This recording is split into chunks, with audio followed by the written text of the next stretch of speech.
Good evening friends, मैं हूं N K Sharma. सरकारी नो रिसर्च .com की तरफ से आप सभी का स्वागत। दोस्तों, आज हम पढ़ेंगे कि भारत का फॉरेस्ट रिजर्व इतनी तेजी से अगस्त के महीने में क्यों बढ़ गया है। फॉरेस्ट एक्ट जो हमारा जो रिजर्व है, इसके अंदर क्या क्या शामिल किया जाता है। फॉरेस्ट रिजर्व के अंदर हम लोग किन किन पैरामीटर्स को शामिल करते हैं, और ये जीडीपी जब गिरी हमारी 23%, 24% हमारी जीडीपी गिर गई इस क्वार्टर के अंदर, उसके बावजूद भी हमारा जो फॉरेन एक्सचेंज रिजर्व है उसने तेजी से ग्रोथ हुई है। उसके पीछे क्या कारण है? क्या एक रिवर्स संबंध है कि जीडीपी गिरेगी तो फॉरेन एक्सचेंज बढ़ेगा? 1991 में हमारी जो स्थिति थी उससे अब हम लोग आज कहाँ पहुंचे हैं, और फॉरेन एक्सचेंज जो रिजर्व होता है उसमें किन किन चीजों को शामिल किया जाता है। साथ ही दोस्तों, मैं आपको एक और इम्पोर्टेंट पॉइंट बताऊंगा। इस फॉरेन एक्सचेंज रिजर्व का आईएमएफ इंटरनेशनल मॉनेटरी फंड से एक बड़ा कनेक्शन है, बहुत इंपॉर्टेंट कनेक्शन है, वो मैं आपको समझाऊंगा आगे। ठीक है फ्रेंड्स, तो सबसे पहले आप हमारा चैनल सब्सक्राइब कीजिए, उसके बाद में इस वीडियो को पूरा देखिए। एग्जाम पॉइंट ऑफ व्यू से बहुत इंपॉर्टेंट है, क्योंकि कोरोना काल में जब जीडीपी गिरी तो हमारा फॉरेन एक्सचेंज रिजर्व बढ़ा।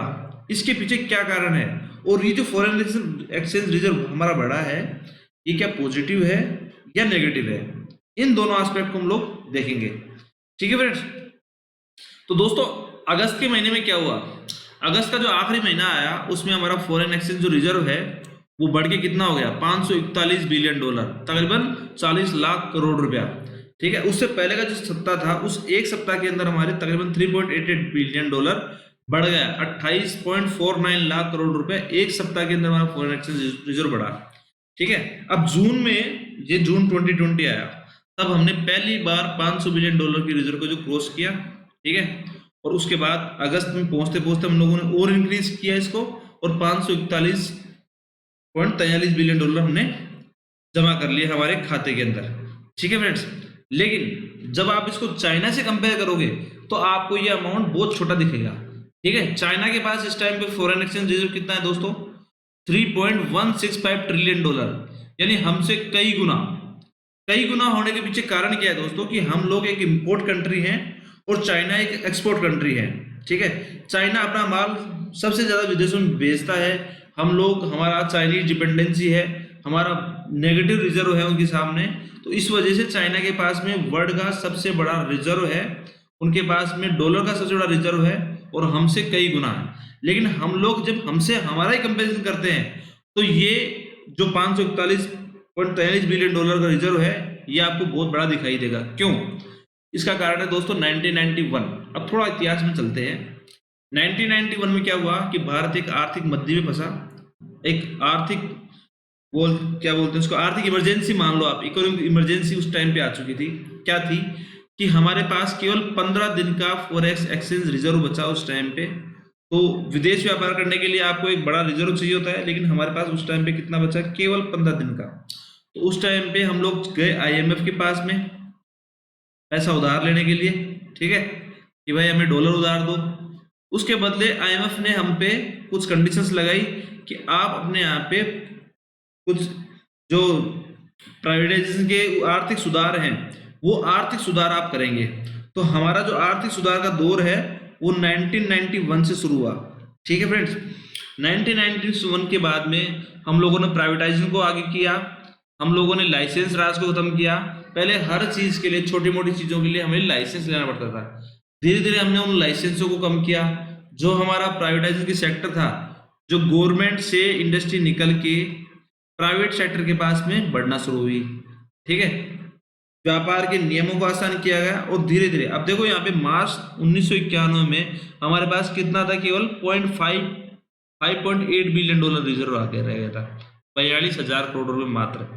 ठीक है, और अब हमारे पास कितना हो गया? 541.43 बिलियन डॉलर, 40 लाख करोड़ रुपया। ठीक है, तो अगर आप 1991 से कंपेयर करते हैं तो इन सालों के अंदर, इन पिछले 30 सालों में हमने इतनी ग्रोथ की है कि हमारा जो फॉरेक्स रिजर्व है, आज हम लोग एक मजबूत फॉरेन एक्सचेंज रिजर्व के पास पहुंच चुके हैं। हमारे पास में कई महीनों का रिजर्व इकट्ठा हो गया। ठीक है, हम लोग हमारे व्यापार को अच्छे से कर सकते हैं फॉरेन के साथ में। ठीक है फ्रेंड, अब बात आती है कि हमारी जो विदेशी मुद्रा है, फॉरेन एक्सचेंज जो रिजर्व है, उसके अंदर हम लोग किन किन चीजों को शामिल करते हैं। ये एग्जाम पॉइंट ऑफ व्यू से बहुत इंपॉर्टेंट पॉइंट है कि हम लोग हमारी फॉरेन जो करेंसी रिजर्व है उसके अंदर किन किन चीजों को शामिल करते हैं। तो दोस्तों पहला पॉइंट है फॉरेन करेंसी एसेट्स, इसमें शामिल होती हैं जितने भी आपके पास डॉलर हैं, लीरा है, जैपनीज येन है, वो सब इसके अंदर शामिल होती हैं। दूसरा गोल्ड का रिजर्व, जो आपके देश के पास में गोल्ड का रिजर्व है आरबीआई के पास में, वो उसको शामिल किया जाएगा। तीसरा एसडीआर, एक एसडीआर स्पेशल पॉइंट है, वो आपको समझाऊंगा आगे। और तीसरा है इंटरनेशनल मॉनेटरी फंड के पास में रिजर्व स्थिति। ठीक है, अब आप कहेंगे भाई चार चीजें शामिल क्यों की गई हैं। तो दोस्तों फॉरेन करेंसी एसेट्स के अंदर जो सबसे लिक्विड होता है ना, सबसे ज्यादा लिक्विड, उन चीजों को इसके अंदर शामिल किया जाता है, यानी जिसको तत्काल प्रभाव से लिक्विड में ट्रांसफर किया कर सकते हैं, यानी एक तरह से मनी टर्म में आपकी जेब में कितना पैसा है उसको इसमें शामिल किया जाता है। जैसे फॉरेन करेंसी एसेट्स तो आपकी लिक्विड ही है क्योंकि वो एक करेंसी है। दूसरा गोल्ड को आप तत्काल प्रभाव से कन्वर्ट कर सकते हैं रिजर्व करेंसी के अंदर। एसडीआर क्या होता है दोस्तों, एसडीआर आईएमएफ जो है हमारा, आईएमएफ एक वर्ल्ड की सबसे बड़ी ऑर्गेनाइजेशन है जो कि व्यापार के संबंधों को मैनेज करती है। लिक्विडिटी को मेंटेन करने का जो सबसे बड़ा दायित्व दिया गया है वो आईएमएफ को दिया गया है। आईएमएफ का निर्माण कैसे हुआ, वो क्या क्या कार्य करती है, ये मैं आपको आगे डिस्कस करूंगा। मैंने बताया था कि फॉरेन करेंसी रिजर्व के साथ आईएमएफ का बड़ा संबंध है, वो क्या है, क्योंकि आईएमएफ हर देश को एसडीआर जारी करता है। एसडीआर का फुल फॉर्म है स्पेशल ड्रॉइंग राइट्स। एसडीआर का को आप समझ सकते हैं ये कुछ पैसे हैं, ठीक है, आप मनी टर्म में इसको मान लीजिए कि किसी देश के एसडीआर 100 होंगे, किसी के 80 होंगे, किसी के 90 होंगे, इस तरीके से एसडीआर होते हैं। ये एसडीआर क्या है कि आपको रात को 12 बजे भी इमरजेंसी के अंदर अगर आपको पैसे की जरूरत पड़ गई तो जितने आपके एसडीआर हैं उस एसडीआर के सामने आप फॉरेन करेंसी आईएमएफ से उधार ले सकते हैं। ठीक है फ्रेंड्स, ये होगी एसडीआर। एसडीआर को एक हिंदी के अंदर टर्म यूज होता है श्वेत मुद्रा, ठीक है, इसको श्वेत मुद्रा भी कहते हैं। तो एग्जाम में कई बार पूछा जा चुका कि श्वेत मुद्रा किसको कहते हैं, तो एसडीआर है। एसडीआर किससे संबंधित है, आईएमएफ से संबंधित है। ठीक है फ्रेंड्स, अब आईएमएफ के पास में सब लोग अपना पैसा जमा करवाते हैं तो उस हर देश का उनके पास में एक रिजर्व क्रिएट होता है। ठीक है, उस रिजर्व को भी इसमें शामिल किया जाता है क्योंकि उस रिजर्व के सामने भी आप आईएमएफ से पैसा ले सकते हैं आपके व्यापार संबंधों के लिए। ठीक है फ्रेंड्स, इसलिए ये चार चीजें इसके अंदर शामिल की जाती हैं, foreign currency assets, gold, SDR और इंटरनेशनल मॉनेटरी फंड के पास में आपका रिजर्व। ठीक है फ्रेंड्स, अब हम शुरू करते हैं कि भाई ये इस टाइम पे हमारी जो जीडीपी है वो 23.9 नीचे गिर चुकी, उसके बावजूद भी आपका फॉरेन एक्सचेंज रिजर्व बढ़ता जा रहा है। इसके पीछे क्या कारण है और क्या ये अच्छी चीज है या खराब चीज है। दोस्तों जब आपकी कमाई नहीं होती है तो आप क्या करते हैं, अपने खर्चों में कटौती करते हैं। सेम हुआ है इंडिया के साथ। जब कोरोना काल लगा तो कोरोना काल लगने के साथ ही हमारा क्या हुआ, हमारा फॉरेन ट्रेवल बंद हो गया। जब फॉरेन ट्रेवल बंद हो गया तो जो बाहर लोग जाने वाले थे, जो डॉलर खरीदने वाले थे, वो लोग हमारे कम हो गए। तो पहला कारण क्या रहा कि हमारा फॉरेन ट्रेवल बंद हो गया। दूसरा कारण, भारत वर्ल्ड का सबसे बड़ा क्रूड ऑयल इंपोर्टर है। ठीक है, कोरोना काल से पहले हमारे क्रूड ऑयल की रेट कितनी थी, तकरीबन 60 से 65, और कोरोना काल में वो क्रूड ऑयल की रेट घट के कितने आ गई, 19 रुपए नीचे तक, जो अभी 40 के आसपास ट्रेड कर रहा है, लेकिन वो घट के नीचे आ गई। यानी हमें जो पैसा 60 के हिसाब से या 65 के हिसाब से देना था, वो पैसा हमने 19 का भी दिया, 20 का भी दिया, 22 का भी दिया, और फिलहाल हम लोग 44 का पे कर रहे हैं। तो आपका जो पैसा बाहर जा रहा था क्रूड के संबंध में, वो पैसा अचानक से कम हो गया जाना, इसकी वजह से आपका फॉरेन एक्सचेंज रिजर्व बढ़ गया। ठीक है, तीसरी बात, अब फॉरेन से जो हमारा इंपोर्ट आ रहा था तो कोरोना के अंदर वो इंपोर्ट आना हो गया बंद। जब इंपोर्ट बंद हो गया तो बाहर जो हमें पैसा देना था वो भी बंद हो गया। ठीक है, उसकी वजह से हमारा फॉरेन एक्सचेंज रिजर्व बढ़ा है। ठीक है, और एक और इंपॉर्टेंट पॉइंट, पिछले कुछ दिन में आप देख रहे हो कि शेयर मार्केट में बड़ी तेजी चल रही है, कि कोरोना चल रहा है उसके बावजूद भी शेयर मार्केट में तेजी चल रही है। ऐसा इसलिए दोस्तों कि वर्ल्ड के बड़े जो इन्वेस्टर्स हैं और फेसबुक जैसी कंपनियां, उन्होंने रिलायंस जैसी बड़ी कंपनियों के अंदर, रिलायंस में फेसबुक और अन्य कंपनियों ने, फेसबुक ने और अन्य बड़ी कंपनियों ने तकरीबन 1.5 लाख करोड़ रुपया का इन्वेस्टमेंट यहाँ पे कर दिया। ठीक है, इससे क्या हुआ, ये बाहर से जो पैसा आया इसकी वजह से हमारा एफपीआई के थ्रू फॉरेन पोर्टफोलियो इन्वेस्टमेंट और फॉरेन डायरेक्ट इन्वेस्टमेंट, ये इसमें ग्रोथ हुआ, जिससे कि हमारा जो फॉरेक्स रिजर्व है वो उसने और इंक्रीज हुआ। अगस्त के महीने में हमारा जो एफपीआई है, फॉरेन पोर्टफोलियो इन्वेस्टमेंट है, एफडीआई और एफपीआई में अंतर क्या है? जब शेयर मार्केट में कंपनियों में डायरेक्ट इन्वेस्टमेंट आता है लिक्विड शेयर मार्केट की प्राइस के हिसाब से, यानी शेयर मार्केट में कोई सीधा इन्वेस्ट करता है तो उसको एफडीआई बोलते हैं, और जब कोई हम लोग डायरेक्ट रूट के थ्रू पैसा इन्वेस्ट होता है हमारी कंपनियों के अंदर तो उसको एफडीआई बोलते हैं। ठीक है, इसके लिए हम लोग आपके लिए अलग से वीडियो लेके आएंगे जिसमें हम बताएंगे आपको एफपीआई क्या होता है और एफडीआई क्या होता है।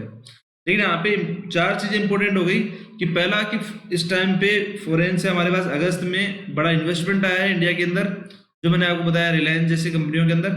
साथ ही हमारा इंपोर्ट बिल कम हो गया, फॉरेन ट्रेवल हमारी कम हो गया, क्रूड ट्रेवल हमारी नीचे हो गई। ये कुछ इंपॉर्टेंट पॉइंट है, मतलब ये सारा इन्हीं से नहीं है, लेकिन ये कुछ इंपॉर्टेंट पॉइंट है जिससे कि हमारा फॉरेक्स रिजर्व इंक्रीज हुआ है। लेकिन ये इंक्रीज होना अच्छा पॉइंट भी नहीं है, अच्छी चीज है लेकिन पूर्णतः अच्छी चीज नहीं है। क्यों दोस्तों? क्योंकि आपका फॉरेक्स रिजर्व बढ़ना चाहिए आपके एक्सपोर्ट से। अगर आपके एक्सपोर्ट बढ़ेंगे और उससे जो आपका पैसा आएगा उससे आपका फॉरेन करेंसी रिजर्व बढ़ना चाहिए। अभी आपका क्या हो रहा है? आपने अपने इंपोर्ट कम कर दिए जिसकी वजह से आपका बढ़ रहा है। चाइना जो है वो एक एक्सपोर्ट कंट्री है, इस वजह से उनके पास में 3.165 बिलियन ट्रिलियन डॉलर का रिजर्व है, क्योंकि उन्होंने अपना इंपोर्ट कम नहीं किया बल्कि हमारा एक्सपोर्ट बढ़ा दिया। तो एक सरकार का जो अभी जो आत्मनिर्भर अभियान सरकार ने चालू किया है, चाइना से जो हमने प्रोडक्ट लेने कम किए हैं, उसका मकसद क्या है? उसका मकसद यही है कि हम लोग इंपोर्ट कम करें और एक्सपोर्ट ज्यादा करें, जिससे क्या होगा कि हमारा foreign currency reserve right manner के अंदर बढ़ेगा। अभी हम लोगों ने एक नेगेटिव मैनर के अंदर ये हमारा फॉरेक्स रिजर्व बढ़ा है, अगर हमारे एक्सपोर्ट बढ़ते हैं तो एक राइट मैनर के अंदर हमारा फॉरेक्स एक्सचेंज रिजर्व बढ़ेगा। ठीक है फ्रेंड्स, तो ये मैंने बताया कि ये किस तरीके से नेगेटिव है और किस तरीके से इसका पॉजिटिव है।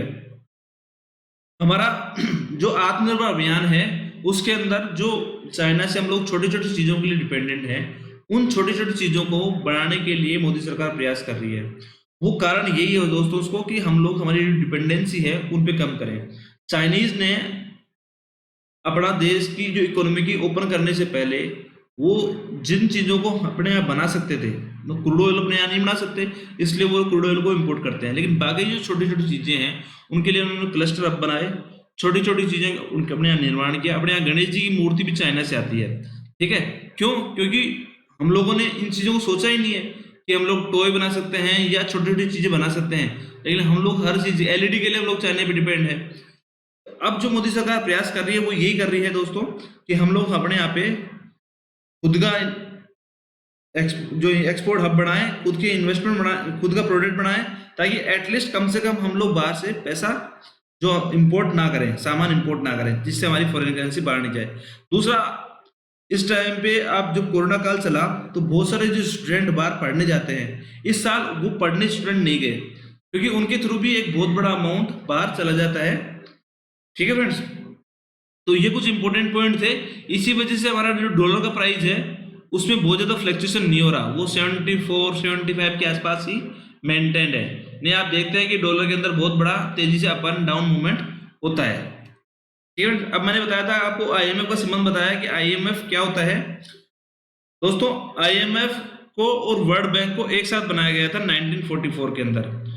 यूएसए का एक शहर है न्यू हैम्पशायर, उसमें एक जगह है ब्रेटन वुड्स, और ब्रेटन वुड्स समझौते के नाम से इसको जाना जाता है। ठीक है, 1944 के अंदर 44 देश इसमें शामिल हुए और भारत इसका संस्थापक देश है। उन्होंने मिलकर क्या बनाया दोस्तों? एक तो वर्ल्ड बैंक बनाया और एक आईएमएफ बनाया। अब इंटरनेशनल मॉनेटरी फंड जो आईएमएफ है, इसका मुख्य काम क्या है? इसका मुख्य काम है कि वर्ल्ड में जो व्यापार आपसी संबंध होते हैं उसमें लिक्विडिटी, पैसे का आदान प्रदान मेंटेन रहे। ठीक है, एग्जाम में कई बार पूछा जा चुका है, आरएस में भी ये प्रश्न पूछा जाता है कि आईएमएफ का सबसे प्रमुख क्या है, काम क्या है? तो आईएमएफ का सबसे प्रमुख काम है वर्ल्ड में लिक्विडिटी, व्यापार विनिमय मेंटेन रहे, उसकी विश्व में जो व्यापार के लिए लिक्विडिटी चाहिए, पैसे का जो फ्लो है वो मेंटेन रहे। ठीक है, बैलेंस, बीओपी का मतलब होता है बैलेंस ऑफ पेमेंट, कि जो आपका बैलेंस ऑफ पेमेंट आपको किसी देश को देना है या लेना है, तो आपका बैलेंस ऑफ पेमेंट मेंटेन रहे। अगर वो किसी देश का बैलेंस ऑफ पेमेंट में कोई गैप रहता है तो आईएमएफ उसको पूरा करता है शॉर्ट टर्म लोन देके या एसडीआर के थ्रू या उसके रिजर्व के थ्रू। हर देश आईएमएफ से अपना कर्जा ले सकता है, लॉन्ग टर्म भी कर्जा देता है, लेकिन short term IMF short term कर्जा ज्यादा देता है ताकि लिक्विडिटी को मेंटेन किया जा सकता है। आईएमएफ के लिए हम लोग आपके लिए सेपरेट, आईएमएफ और वर्ल्ड बैंक के लिए हम लोग आपके लिए सेपरेट वीडियो लेके आएंगे जिसमें आपको डिटेल्स मिल जाएगी कि आईएमएफ को बनाने के पीछे क्या उद्देश्य था और वर्ल्ड बैंक को बनाने के पीछे क्या उद्देश्य था। तो ये बेसिक चीजें हैं दोस्तों। यहाँ इंपॉर्टेंट पॉइंट क्या है, 1944 में बना, 44 देश शामिल हुए और भारत इसका संस्थापक सदस्य बना, ठीक है, यूएसए के न्यू हैम्पशायर शहर के अंदर ब्रेटन वुड्स समझौते के तहत। वर्तमान में इसमें 199 मेंबर हैं और आईएमएफ का काम क्या है, वर्ल्ड में व्यापार के लिए लिक्विडिटी मेंटेन करना, बैलेंस ऑफ पेमेंट को मेंटेन करना, ठीक है फ्रेंड्स। भारत ने जो कर्जा लिया था 1991 में, उसको भारत ने 2000 के अंदर कंप्लीट पे ऑफ कर दिया। उसके बाद आज भारत का रिजर्व पोजीशन काफी अच्छी है। वहां पे आपको ये पता होना चाहिए कि इस टाइम पे जो भारत का रिजर्व है उसमें जो सबसे ज्यादा हिस्सा है वो एसडीआर, उसका हमारा जो फॉरेन करेंसी एसेट्स है, फॉरेन करेंसी जो एसेट्स है उसका नंबर 1 है, ठीक है फ्रेंड्स। उसके बाद हमारा जो उसके अंदर आता है वो गोल्ड, फिर हमारा आता है आईएमएफ के पास जो हमारा रिजर्व है, आईएमएफ के पास में जो हमारा रिजर्व है वो, और उसके बाद में हमारा एसडीआर, ठीक है फ्रेंड्स। इस तरीके से तो ये क्रम है हमारा, सबसे ऊपर फॉरेन करेंसी एसेट्स है, फिर गोल्ड है, फिर आईएमएफ के साथ हमारा रिजर्व है, फिर एसडीआर है। ये सबको आपस में जब जोड़ते हैं तो वो बनता है तकरीबन 541 बिलियन डॉलर, ठीक है फ्रेंड्स। अब तो ये हमारा जो वीडियो है वो हमने बनाया है आपके लिए, फॉरेन करेंसी एसेट्स के बारे में आप जाने, आईएमएफ से उसका कनेक्शन जाने और किस तरीके से कोरोना काल में हमारा ये जो पैसा बढ़ा है फॉरेन करेंसी एसेट्स का, उसके पीछे क्या क्या कारण रहे हैं, वो अच्छे थे या बुरे थे, उसका एक हमारा ये एजुकेशनल वीडियो था, ठीक है फ्रेंड्स। हमारा चैनल सब्सक्राइब कीजिए, जितने प्रकार के करंट अफेयर्स से संबंधित इंपॉर्टेंट अपडेट्स हैं और इस प्रकार के जो स्पेसिफिक न्यूज़ हैं वो भी हम आपके लिए लेके आते हैं। और हमारे चैनल जो साइट है sakinoresearch.com, उसके ऊपर आपको रोज के 10 से 15 क्वेश्चन करंट अफेयर के मिलते हैं। प्लीज हमारे चैनल सब्सक्राइब कीजिए। Thank you very much.